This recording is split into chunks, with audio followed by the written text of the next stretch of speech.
Welcome to another edition of Urban Scout News, continuing with the theme of the hierarchy of needs: shelter, water, fire, and food.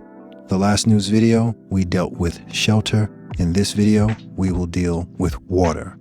Let's jump right in. Computer, please read Deadpool article from BBC. From the BBC, drought-stricken U.S. warned of looming Deadpool. June 3, 2022. A once-in-a-lifetime drought in the western part of the U.S. is turning up dead bodies.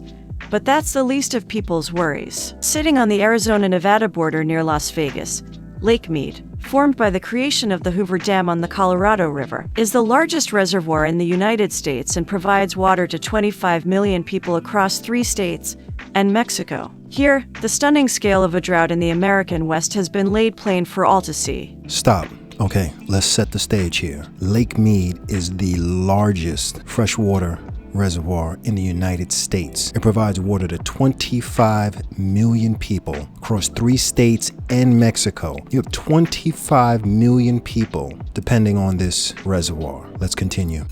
The water level is now so low that bodies of murder victims from decades back, once hidden by its depths, have surfaced. One was stuffed in a barrel with a gunshot wound, presumably because someone thought it would stay unnoticed at the bottom of the vast reservoir forever. While the dead bodies are fueling talk about Las Vegas mob past, water experts warn of even more worrisome consequences. If the lake keeps receding, it would reach what's known as Deadpool, a level so low the Hoover Dam would no longer be able to produce hydropower or deliver water downstream. Stop. Computer, repeat that last sentence.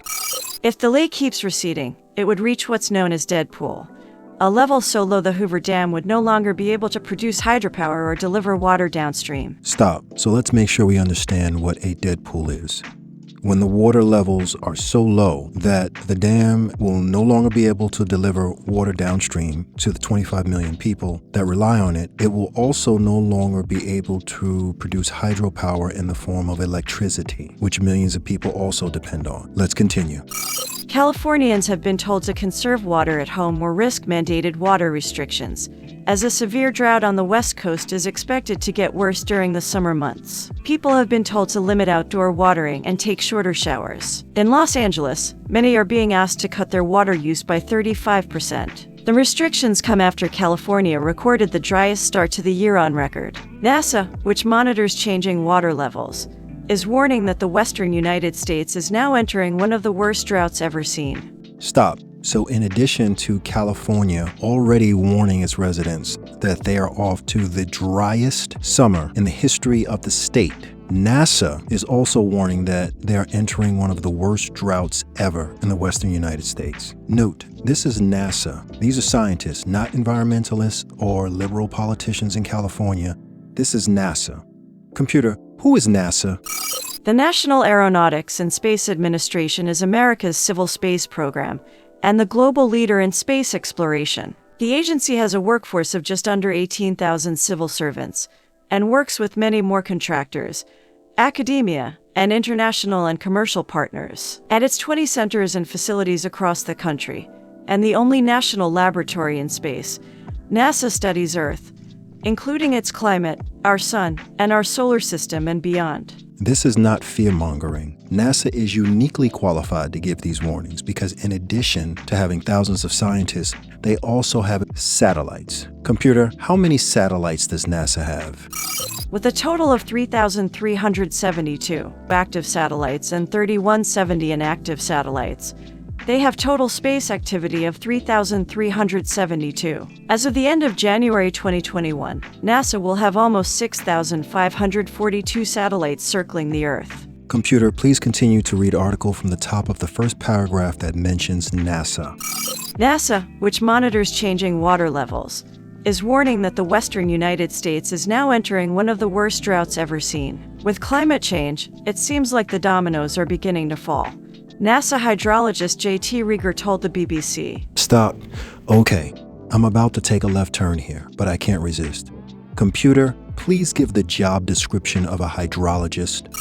A hydrologist is a scientist who researches the distribution, circulation, and physical properties of the Earth's underground and surface waters, as well as search for groundwater. Computer, what are the educational requirements to become a hydrologist?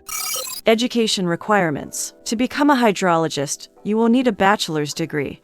To advance to a higher position will require a master's degree. Your degree must be in hydrology, or geoscience, environmental science, or engineering with a concentration in hydrology or water science. A doctoral degree is necessary if you aspire to do advanced research or get a highly coveted position. Now, this is for all the young people out there finishing up high school and about to go to college and take out loans between $50,000 to $100,000 to major in things like English, history, psychology, business administration, social work, and any other college degree that has proven to keep you struggling financially for the rest of your life.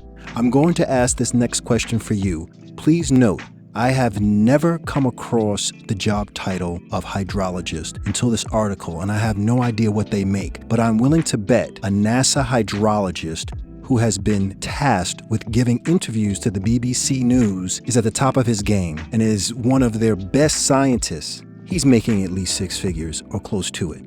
Computer, what is the yearly salary of a hydrologist in the United States in the year 2022? Please include the median income, the bottom 10%, and the top 10%. The median salary of a hydrologist in the United States, as of May 27, 2022, is $95,084, but the range typically falls between $83,422 and $109,047. The bottom 10% is $72,803. The top 10% is $121,759. Just as I suspected. Urban survival starts with putting yourself in a position financially to live where you want to live, to buy the equipment and the things that you need, and to have the resources to survive. Let's continue. We get warmer temperatures, we get less precipitation and snow. The reservoirs start drying up. Then in a place like the West, we get wildfires. These consequences are beginning to have stronger and stronger impacts, Mr. Rieger said. It's like watching this slow-motion catastrophe kind of unfold. Farmers are already feeling the pain. About 75% of the water from Lake Mead goes to agriculture. Over a third of America's vegetables and two-thirds of its fruits and nuts are grown in California. But tens of thousands of acres lie idle because farmers can't get enough water to grow crops. Stop. Let's make sure you heard that. Over a third of America's vegetables and two-thirds of our fruit and nuts are grown in California. So if they run out of water, the United States runs out of vegetables and fruit. This is serious business. Let's continue. The impact may be seen on grocery store shelves next year. Bill Diedrich, a Californian farmer, told BBC. This season's produce shows up at shops next season.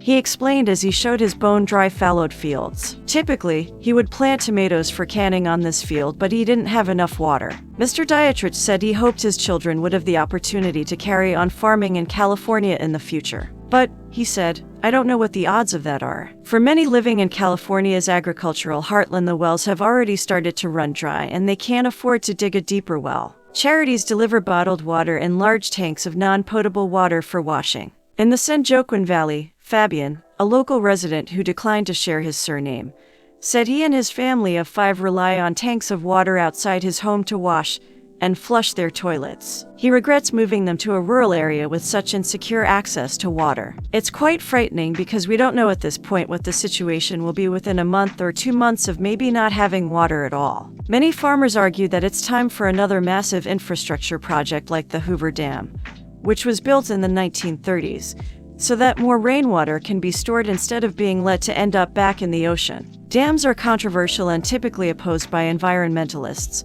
but with the drought now so severe, even California's Democratic leadership, largely aligned with environmental groups, have proposed rethinking some of the state's shelved dam projects. But while some fret, others innovate. The Arizona-based company Source is installing hydro panels in homes in California and around the world which use the power of the sun to extract water from the air. Kat George, a manager at Source, was in California's Central Valley where the company is installing hydro panels on 1,000 homes so people can have clean drinking water. Even if their wells are still working, in many areas water is too contaminated from chemicals used in agriculture to drink safely. The company uses solar energy to power fans inside the panels, collecting moisture from the air, and then filtering it to safely drink. While it doesn't make enough water to use for washing, a small system can make enough for a family to drink, as long as the sun is shining, which it typically does in California. They say the technology can deliver drinking water anywhere to anyone who needs it,